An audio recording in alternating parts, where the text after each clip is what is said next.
Update du Prince Captif. J'en suis exactement à la page 99 depuis 3 semaines. Je n'avance pas. Mais aujourd'hui, nous ne sommes pas là pour parler de Laurent.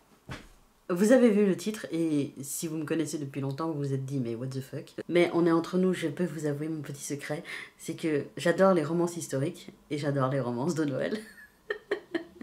Alors qu'à part ça, la romance, ça me laisse mais froide. J'aime beaucoup Noël, mais j'aime Noël que depuis 2017. Alors quand j'étais enfant, évidemment, j'adorais cette fête, parce qu'il y avait des cadeaux, il y avait la famille, etc. Mais entre l'adolescence et 2017, j'étais...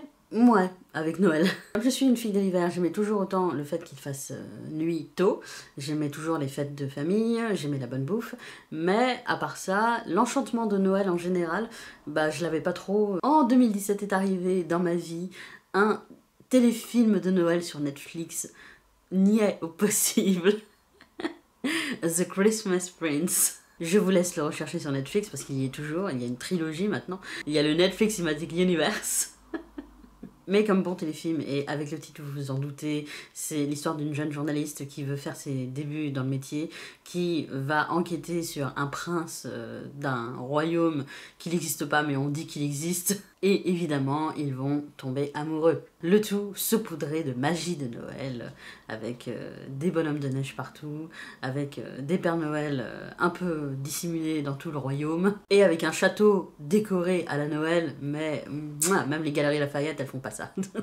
Bref, je ne vous en dis pas plus, mais ce film, ça a été une petite claque de bonheur, de bien-être. Et depuis, j'ai réappris à aimer Noël, comme le font les fans. Et tous les ans, je suis là avec mon petit plaid, ma petite tasse de chocolat chaud, et je me refais des films de Noël, et j'adore ça. Et depuis, je vis intensément cette période, et c'est génial. Mais qui dit romance de Noël, dit aussi... lecture de Noël. Et oui, nous sommes là pour ça, pour parler de lecture. Il se trouve que j'ai pété un câble, j'ai fait mes courses à la Fnac il y a pas longtemps, je me suis acheté une romance de Noël parce que j'en voulais une, et je me suis dit, je me la garde pour décembre. Pendant des jours, elle m'a tourné autour, j'étais là, je veux lire une romance de Noël, je veux lire une romance de Noël. Et je ne sais pas trop ce qui s'est passé, je me suis retrouvée sur mon ordinateur à taper top 5 meilleures romances de Noël lecture, et là, il y a toute une avalanche de livres qui m'ont été proposés, et j'ai fait mon panier comme ça, et j'ai commandé, et les livres sont arrivés chez moi, et là, je ne pouvais plus faire marche arrière, j'ai commencé à en ouvrir un, puis un autre, et je me suis dévoré 4 livres en un week-end. Ah, le ridaton de Nina Quill, j'aurais pu le faire. On va dire que c'est une bulle enchantée dans laquelle j'arrive à lire. Elle ne fonctionne que sur un genre. Très précis. On va pas chercher à comprendre. Mais concentrons-nous, il est temps d'aborder ce top 5 des meilleures lectures de Noël. Je triche un peu, en vrai je n'ai lu que ça, de lectures de Noël. Donc forcément, ma liste est réduite. Mais pour avoir tous ces titres, j'ai fait une vraie recherche. Comme je sais les faire, une vraie recherche, une étude de marché. Donc vous retrouvez tous ces titres dans les meilleures romances de Noël. Ah, j'en ai lu des blogs. On va monter crescendo, je commence par le top 5 et je finirai par le top 1, évidemment. On commence avec, alors oui, les titres ça va être quelque chose, les couvertures aussi. Noël au pays des bretzels de Ena Fitzbell aux éditions J'ai lu. Il est tout jaune, il est tout beau et il se passe en Alsace, à côté de Colmar. Donc oui, toutes les romances de Noël ne se passent pas à New York, il y en a une dans mon top 5, mais sinon il y a Londres et il y a la France. Ouais, cocorico. Noël au pays des bretzels raconte l'histoire de Daphné, médecin généraliste vacataire. Son job consiste à remplacer les médecins généralistes qui partent en vacances. Comme elle habite du côté d'Aix-en-Provence, l'été elle est dans le sud de la France, et l'hiver, elle déteste le froid, elle va en Martinique pour remplacer un collègue. Et là, elle fait son petit panier pour acheter des nouveaux maillots de bain, on va dire je vais me la couler douce sur la plage, le sable chaud, la mer cristalline, ça va être génial. Et là, il y a son collègue qui l'appelle et qui lui dit « Ah bah meuf, tu vas devoir trouver un autre remplacement parce que moi je ne pars pas finalement ». Une véritable catastrophe pour Daphné, puisqu'elle a un crédit, elle a un nouvel appart, elle a besoin de se nourrir, donc elle court comme ça, métaphoriquement, devant son ordinateur, pour retrouver à la dernière minute une vacation, et miracle, elle finit par en trouver une en Alsace, dans un super hôpital dernier cri, où elle serait choyée, logée, blanchie, où il n'y aurait pas de neige, même si ça se passe en Alsace, et où vraiment le salaire est mirobolant. Donc elle se dit, c'est pour moi, je prends. Et évidemment, vous la sentez l'arnaque. Vous la sentez, la bonne grosse neige qui l'attend à l'aéroport.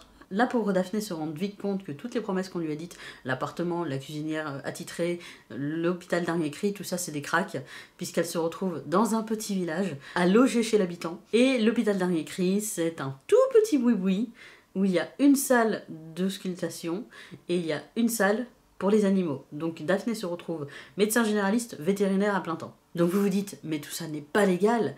Certes, mais ils sont dans la panade dans ce village, puisque leur médecin généraliste est parti en juin, on est en décembre, et ils n'ont toujours pas de remplaçant, donc ils ont fait ce qu'ils pouvaient. Je ne vous en dis pas plus, mais Noël au pays des bretzels, c'était drôle, c'était haletant, parce que la vie de médecin généraliste, bon Dieu que c'est compliqué. Du côté de Colmar, je connais un peu, et c'était super sympa de retrouver l'ambiance alsacienne. Et là, vraiment, on pouvait pas faire mieux comme village de Noël, quoi. T'as des Pères Noël partout, t'as les traditions alsaciennes, t'as les chars qui passent et tout, c'est absolument génial. Là, tu t'y crois, tu as envie de mettre le petit bonnet de Père Noël. Niveau romance, on est sur un Enemy to Lovers, ouais, je parle comme sur TikTok, avec Daphné et son beau cuisinier, chauffeur, logeur, qui ne peuvent pas se blairer au départ, qui arrêtent pas de s'envoyer des pics, et qui finalement vont découvrir que finalement, bah oui, ils se plaisent. J'ai dit 2 fois finalement, mais ce n'est pas grave.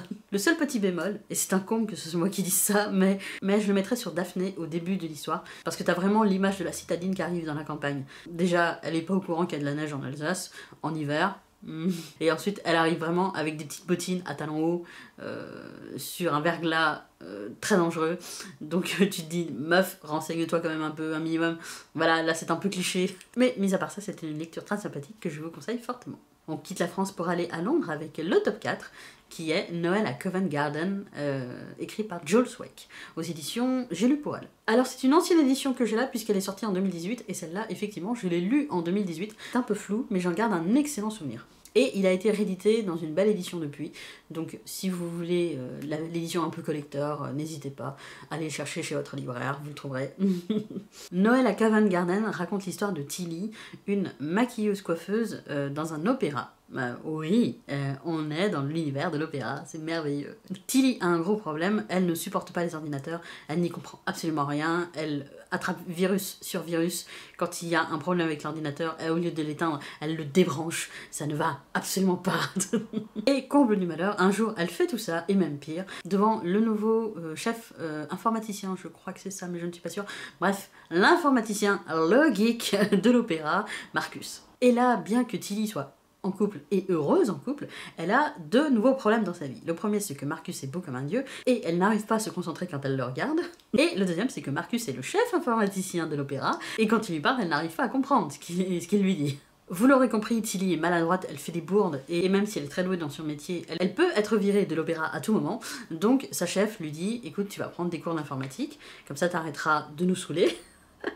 Et par la même occasion, ça te mettra un peu du plomb dans la tête et tu pourras essayer, espérer avoir un job un peu plus important dans notre compagnie. Je ne vous en dis pas plus, mais vous avez compris, on est encore sur un Enemy to Lovers. Décidément, j'adore parler comme sur BookTok.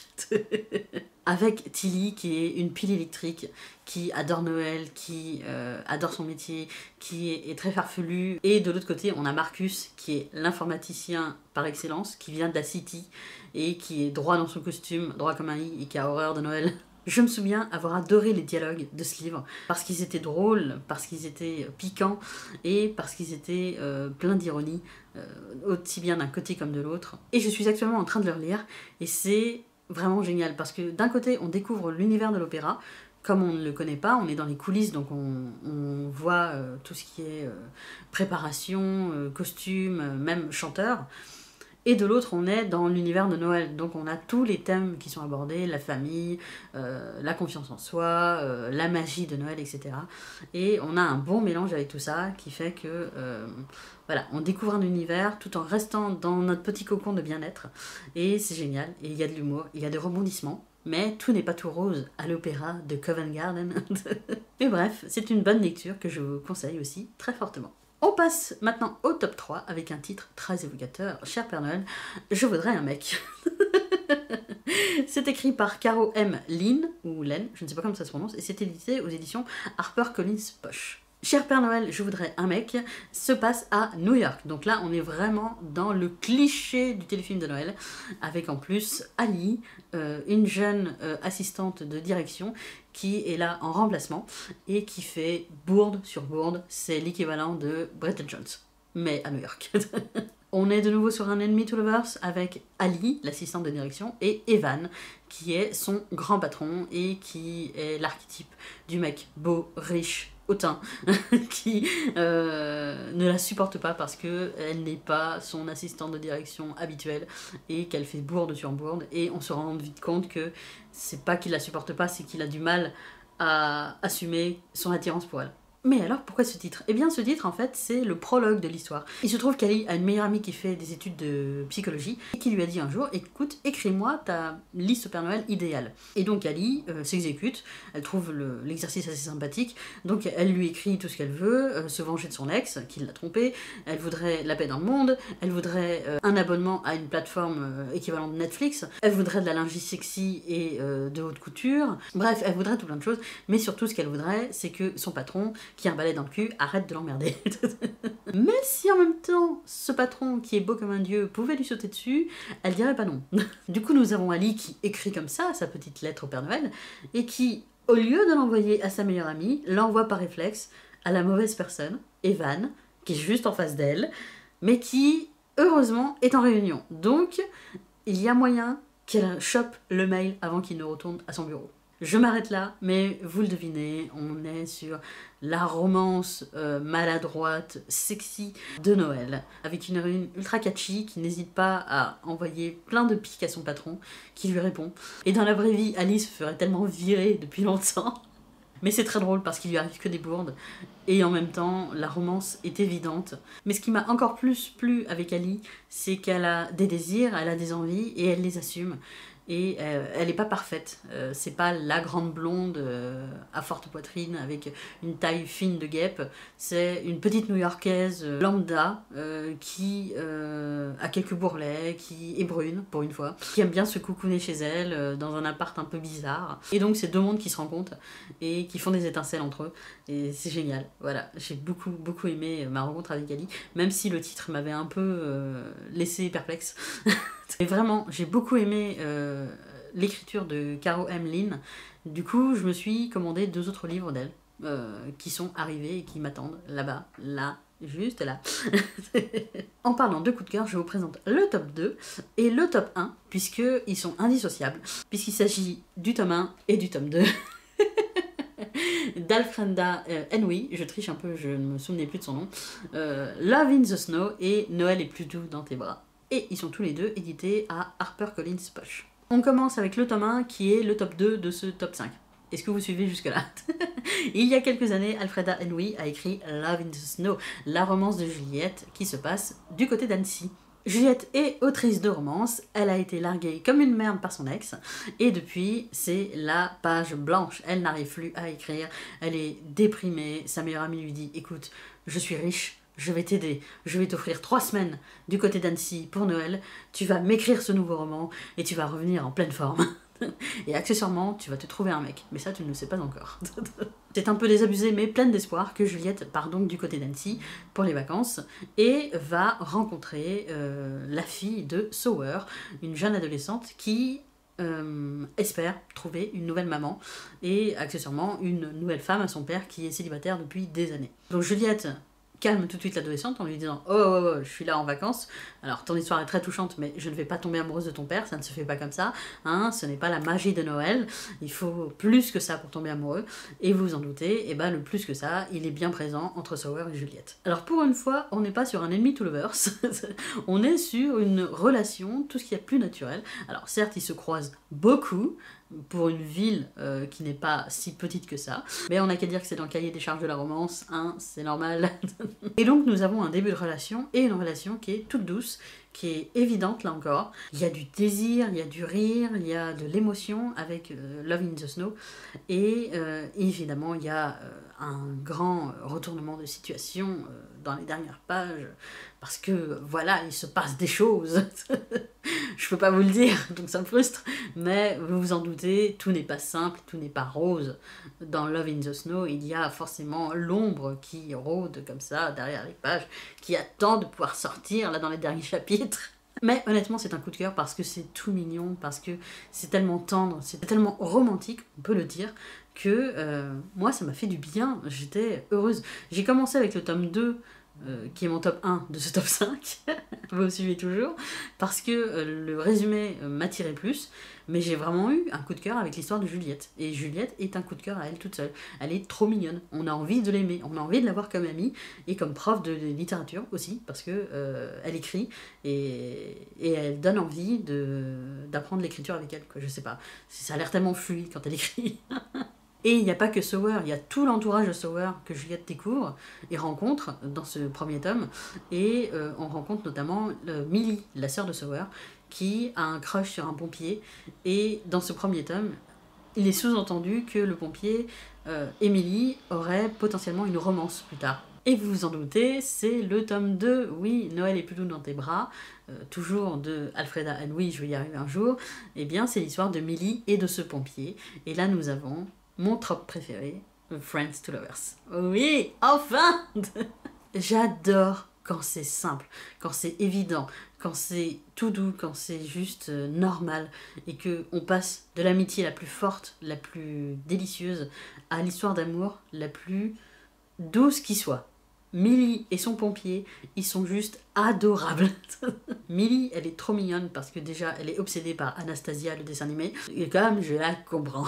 Et ensuite, elle a un bar dédié au chocolat. Donc elle fait des gâteaux au chocolat, elle fait du chocolat chaud. Elle a une déco entièrement dédiée à Noël pendant toute l'année et c'est trop bien. Et Millie, encore une fois, n'est pas parfaite. Alors elle est blonde, oui, certes, mais elle a aussi quelques rondeurs, elle n'a pas une grande confiance en elle, mais elle est quand même très amoureuse de son pompier depuis des années et elle se dit que là, allez, je vais y aller une bonne fois pour toutes, quitte à me prendre un coup dans les dents, c'est pas grave, mais il faut que ça sorte. Et son pompier, de l'autre côté, est parfait, on peut pas dire autre chose.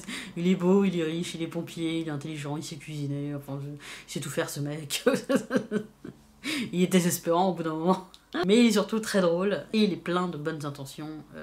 Il a le cœur sur la main et on sent que Millie, c'est la femme de sa vie. Que quand il s'en est rendu compte, déjà il était très touchant dans le premier tome, mais dans ce tome 2 il est encore plus touchant parce que il est timide et ça lui arrive jamais d'être timide avec les femmes, et là il sait pas comment aborder Millie sans lui faire peur, et en même temps il y a tout cet amour qui déborde de lui et c'est trop bien. Je peux pas m'empêcher de sourire en repensant, je veux relire ce tome 2 là. Donc c'est pour toutes ces petites choses et bien plus encore que ce tome 2 est devenu mon top 1, mon gros coup de cœur de ce top 5, et que je ne peux que vous conseiller de lire Alfreda and oui, parce que vraiment c'était cocooning à souhait, c'était merveilleux. J'ai versé mes petites larmes, oui, je n'ai pas honte de le dire. Ils ont réussi à m'agripper comme ça ces livres et à me faire du bien tout en me faisant pleurer des larmes et des larmes. C'était tout ce que je voulais et je l'ai eu et c'était trop bien. Voilà, ce top 5 est à présent terminé. Alors oui, il est sorti un peu tôt. Noël n'est que dans 2 semaines, une semaine. Je sais pas quand sortira cette vidéo. Bon, Noël c'est à côté quoi. Si vous aussi vous êtes fan de romances de Noël et que vous avez des livres à me conseiller, n'hésitez pas, dites-le moi en commentaire, je suis friande, je prends tout. Voilà, j'ai encore repéré 2 autres lectures là qui m'attendent, que je vais certainement aller chercher dimanche à Cultura. Voilà, on ne m'arrête plus. En attendant de se retrouver, je vous souhaite de très bonnes lectures à vous tous et de très bons visionnages si vous aussi vous regardez des téléfilms de Noël, et je vous dis à la prochaine. Salut!